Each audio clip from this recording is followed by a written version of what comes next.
Muy buenas tardes, estimados participantes. Reciban todos ustedes un cordial saludo.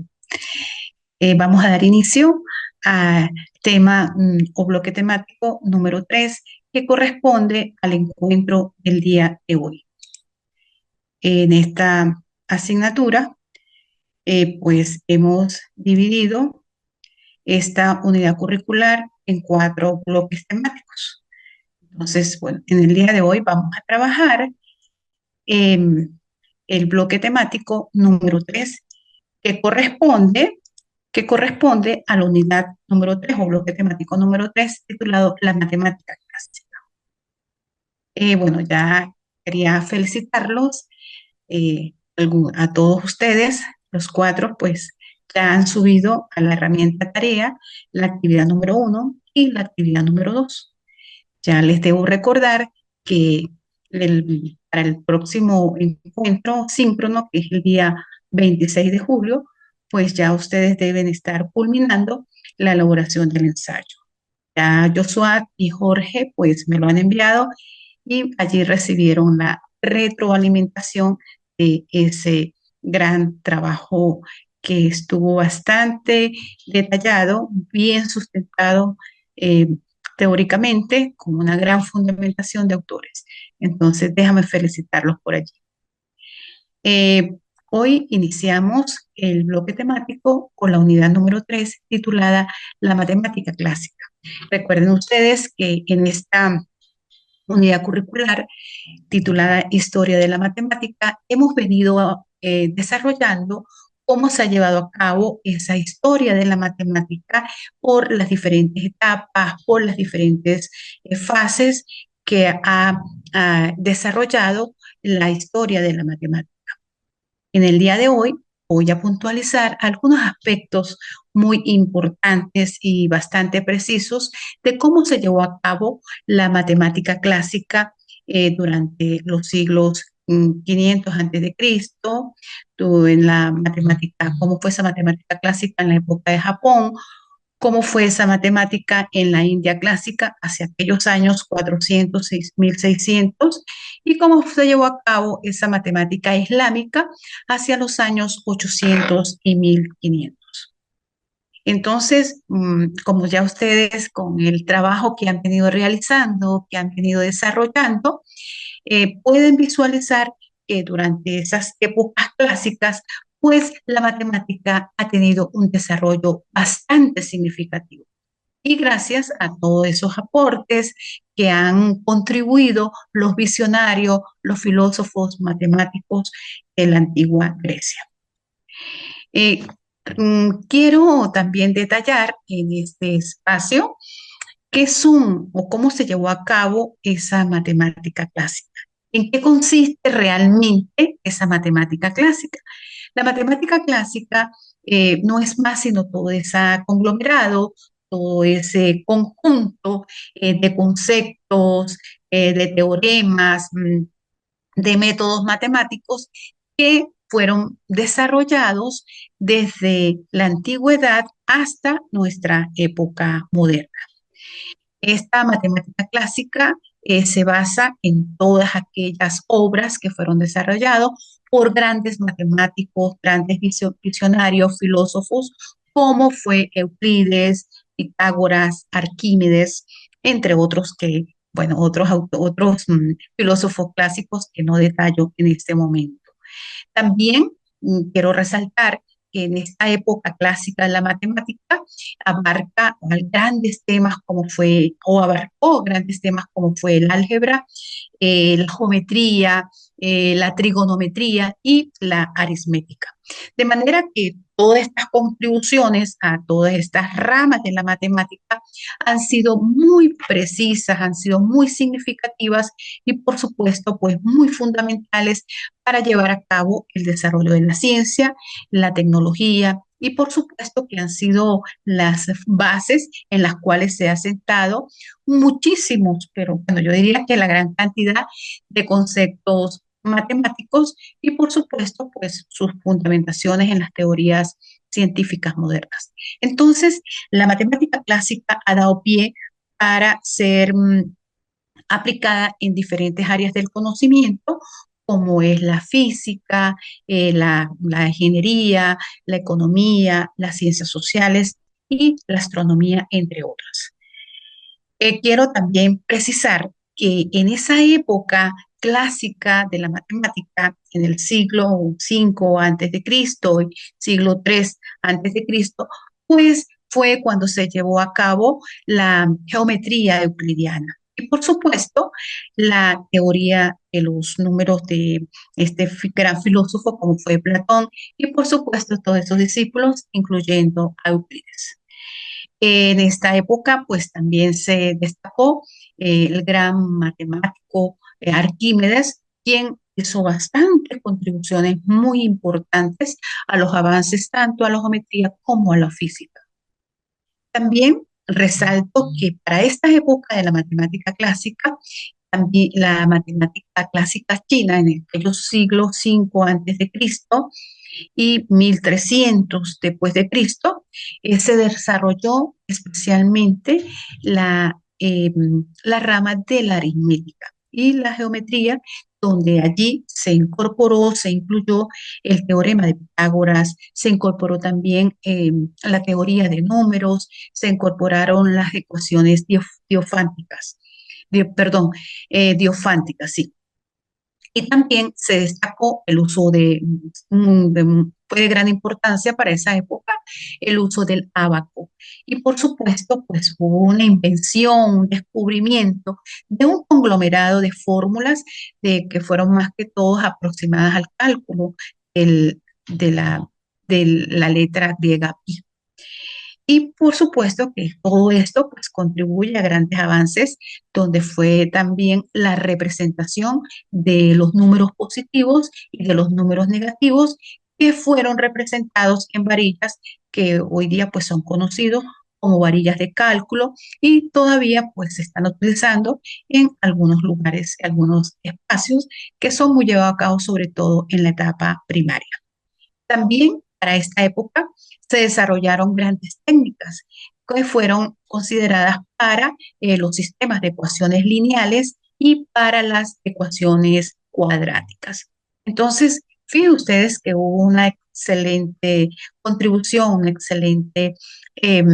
invención, un excelente descubrimiento de la matemática que hoy día es la que nosotros nos hemos apropiado y la que hemos aplicado en las diferentes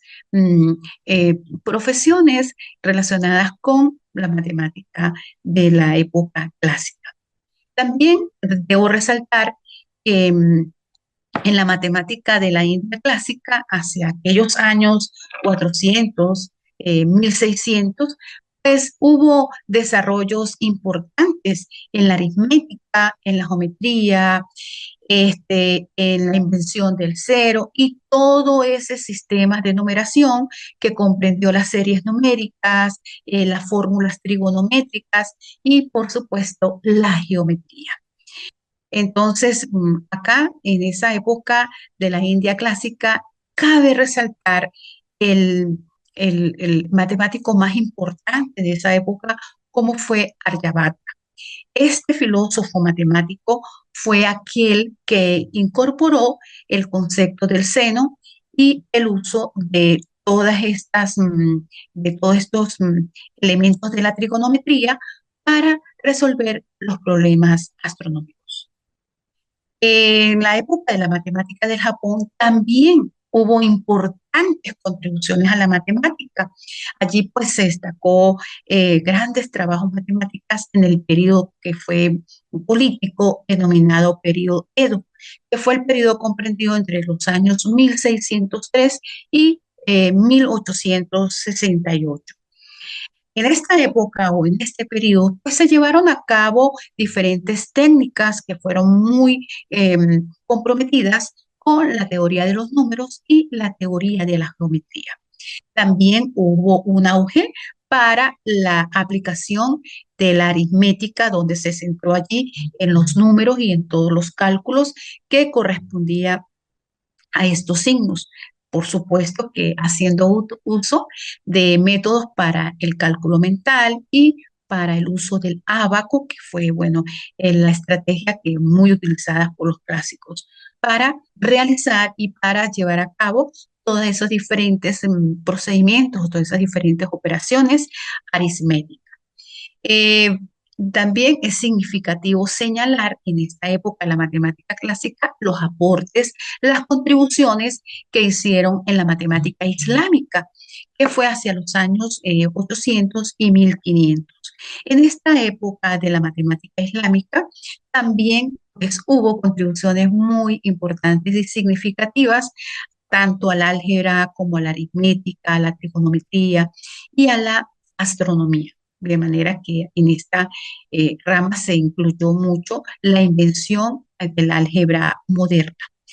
Hay un destacado de esta matemática islámica como lo es Al-Juarizmi. Este destacado matemático filósofo desarrolló las funciones trigonométricas y por supuesto pues en función de esas funciones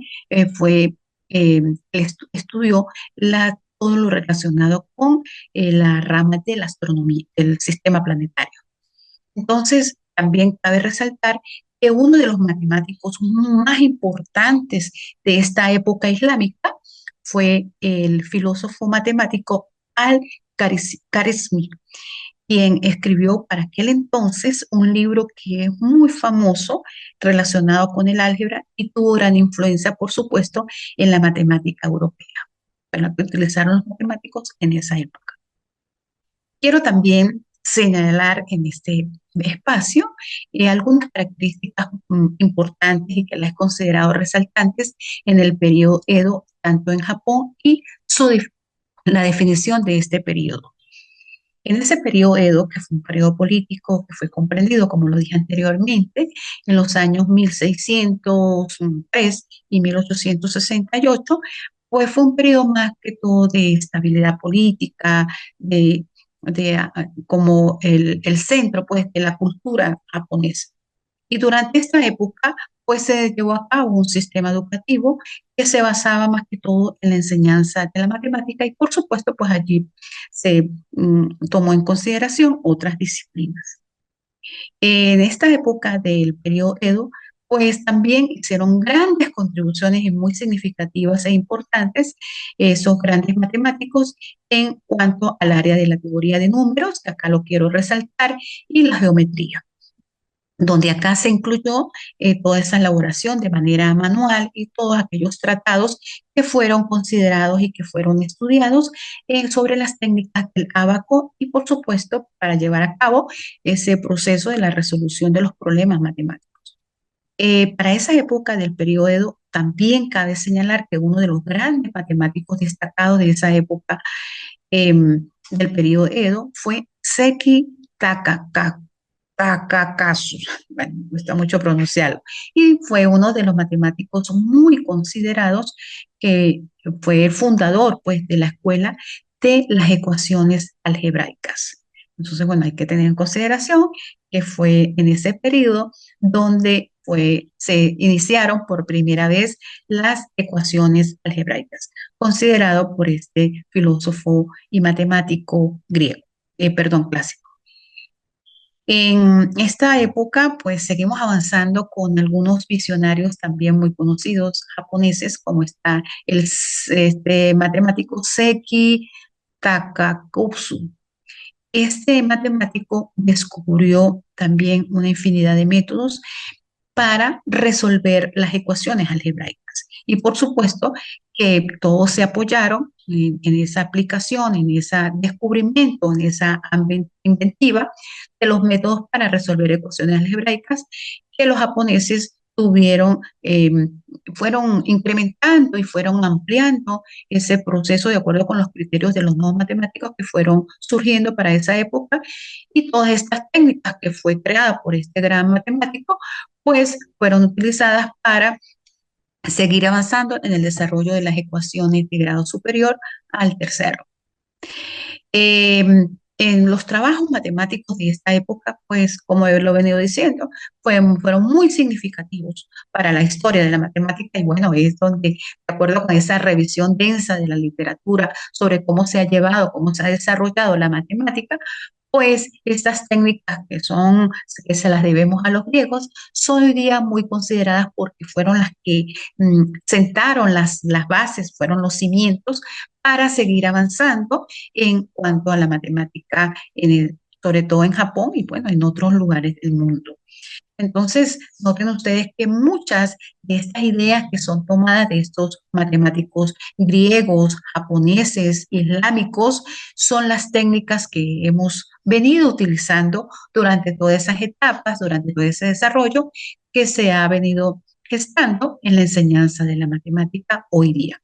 También aquí tenemos un gran matemático japonés como es Koba Seki o Takauso Seki, que lo dije anteriormente, que fue desde los años 1637 hasta 1642. Y eso fue un eminente pues, matemático japonés de ese periodo, que es muy importante, bueno, para fijarlo y para tenerlo en consideración. Este gran matemático, su punto fuerte de él, su gran inventiva, fue la notación algebraica. Y por supuesto que fue quien estableció las bases para seguir avanzando en el desarrollo de las nociones, de las notaciones algebraicas. Y aquí pues detallo de una manera más puntual, más concreta, sobre todo, por supuesto que hay una infinidad de matemáticos de esta época, pero bueno, yo quise compartir con ustedes como los más resaltantes, los que pues más pude hacer esa búsqueda minuciosa en esta época, como fue Pitágoras y que fue con su contribución el teorema de Pitágoras, mm, Euclides, que creó su libro Los elementos de la geometría, Arquímedes, también con su libro La geometría en el espacio, este gran visionario matemático como fue Diofanto, que fue de Alejandría, que creó el libro en sus ecuaciones, que por supuesto las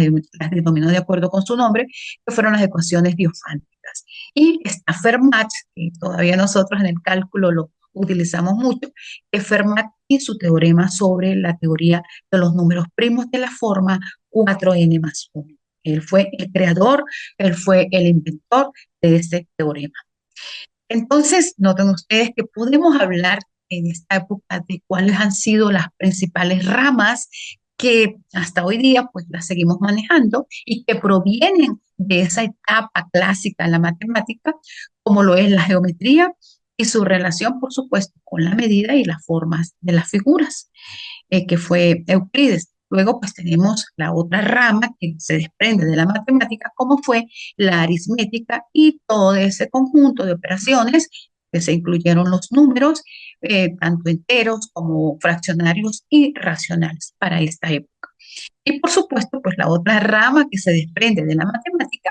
tenemos la teoría de los números y la investigación de todas esas propiedades que llevamos a cabo con los números, que es lo que hoy día denominamos el álgebra. Entonces, noten que las ramas de la matemática clásica las podemos precisar, las podemos concretar en que fue el álgebra, la geometría, el cálculo, la estadística, la topología, la trigonometría. Y por supuesto, aquí se me escapó la astronomía. Entonces, cada una de estas ramas, pues, provienen, que me surgieron a esa época en la matemática clásica y que todas, pues, tienen su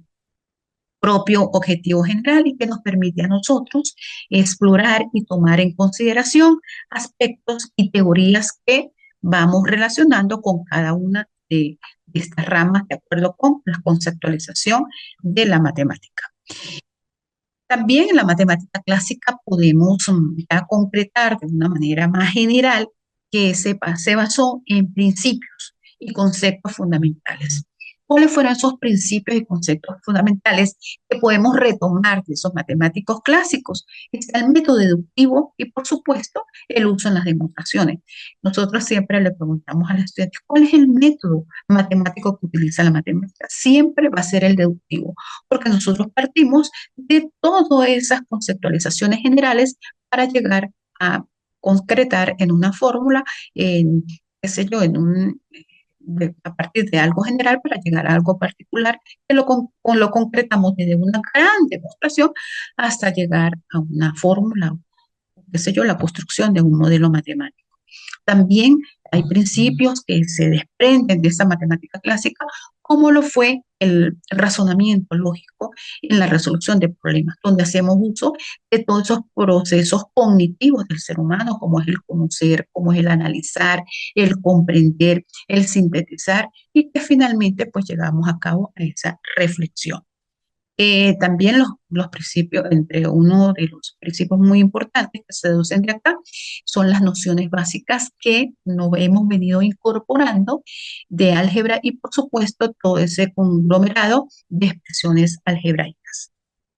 como son los cálculos y los procedimientos haciendo uso de todas esas operaciones matemáticas. Entonces, una de las cosas más importantes que me gustaría puntualizar en estos principios y conceptos matemáticos es el uso que nosotros llevamos a cabo del método deductivo. Sí, que no es más sino un proceso muy lógico donde hacemos uso de la matemática en todas las ciencias. ¿Para qué? Para a través, para nosotros demostrar teoremas, pero ya de una manera más sistematizada, más rigurosa, más estructurada y más organizada. Por supuesto, pues como lo vengo diciendo, haciendo uso de ese razonamiento lógico que no es más sino esas facultades y esas capacidades que tiene el ser humano para seguir avanzando en ese pensamiento lógico y por supuesto pues llegar a emitir una conclusión o un resultado. Y con respecto a las nociones básicas del álgebra, pues el estudio, como lo he venido diciendo, de todas esas operaciones matemáticas que involucran todo ese conjunto de variables y aplicando las propiedades. La influencia, dentro de la influencia de la matemática clásica, pues podemos hablar que tuvo bastante influencia, interrelación y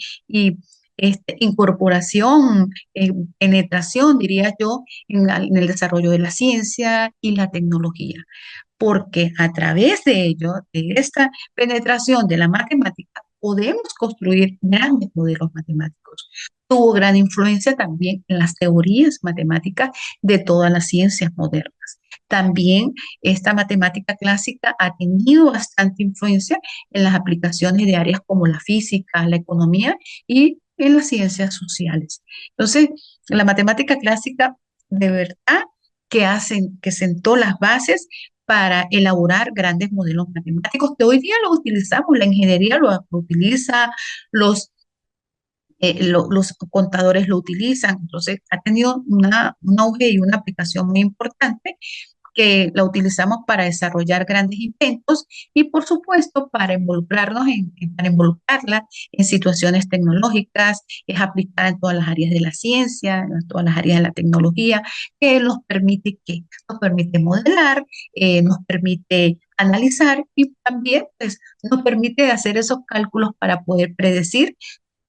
se va a desarrollar ese fenómeno, tanto natural como humano, pero que siempre ha sido regido por todas estas leyes matemáticas. Entonces, pues tiene una aplicación bastante importante y muy significativa hoy día en las ciencias modernas. La matemática clásica pues se desarrolló y como lo hemos venido visualizando a través de estos pequeños tips que quise compartir con ustedes en el día de hoy, que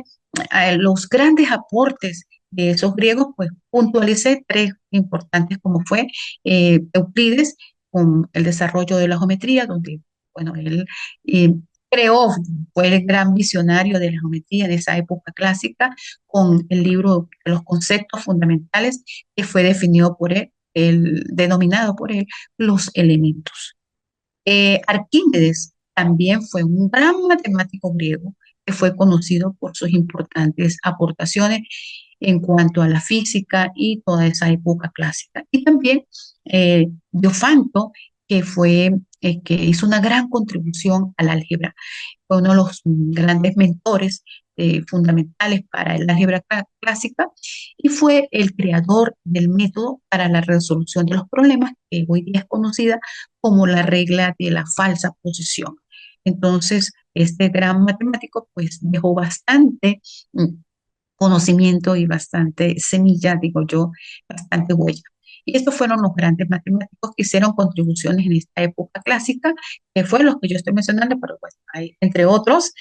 como fue el aporte a la rama de la geometría, el aporte a la rama de la de la física y cómo fue el aporte a la regla de la falsa posición. Bueno, esta era mi, mi opinión acerca del día de hoy. En resumen, porque bueno, la historia de la matemática nos atañe muchísimo, sobre todo a los que nos gusta, a los que vivimos la matemática, a veces se torna, bueno, muy interesante, porque es importante saber de dónde viene esa conceptualización, de dónde viene esa geometría, de dónde se origina esa álgebra y esa aritmética. Entonces, bueno, quiero compartir con ustedes este gran mensaje de Esteban Banas, que me encantó y bueno, es como muy pertinente para este recorrido hoy en la matemática clásica, donde él nos dice que las matemáticas son la creación más poderosa y bella del espíritu humano. Y como ustedes pueden visualizar, podemos aplicar la matemática en todo nuestro mundo cotidiano. Creo que todo lo que nosotros hacemos es matemática. Entonces, bueno, estimados estudiantes, esto ha sido pues mi aporte para el día de hoy. Bueno, entonces como veo que hay pocos opinión, quería pues decirle a María que está conectada, que muchas gracias por sus aportes y bueno, nos vemos el próximo encuentro que es el día 26 de julio y allí pues bueno, vamos a compartir pues otra etapa de la matemática ya para darle la conclusión final a esta unidad curricular. Muchísimas gracias por la atención prestada en el día de hoy y bueno, que tengan un excelente fin de semana.